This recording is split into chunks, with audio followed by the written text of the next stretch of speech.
Dora-Mittelbau in an area called Nordhausen. This was a German slave labor camp, a very large one. And we, with our tank destroyer weapons, we blew down the wall of this Dora-Mittelbau and found inside thousands of dead bodies. There were crematoria where they were handling some of the people who died resulting from the forced labor and literally being worked to death, or I like to say murdered to death. And this was a new experience for us. We were trained infantry. We were trained to fight wars and to kill or be killed. We weren't trained for what we saw there. So to this day it's become a very difficult experience to think about even today. It was difficult to comprehend.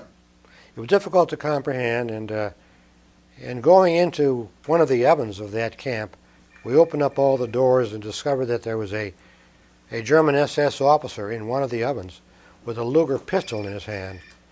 He was aiming this at whomever he could reach. He knew the American soldiers were coming, and a comrade of mine, Lieutenant Ungerleider and Billy Melander, Billy fired the first shots inside of this oven, killing this gentleman, this soldier, this officer, immediately. And it turned out that he was the SS officer in charge of the activities of that camp. In other words, he was the chief of cruelty in that camp.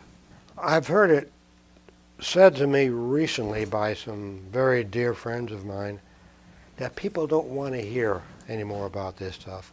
They've had enough. They've had enough of the Holocaust. They've had enough of the war. And they have had enough. Well, my reflection is very clear. I don't think anyone has had enough. I think this is a perpetual education that we have to keep teaching this generation and future generations about what took place, so they can have all the information they can make to make the best decisions they can make about how they run their lives and how they treat their fellow human beings. These are the things that we must learn, and we can't learn it unless we understand what took place in history, the good and the bad and the indifferent. We must know about it all.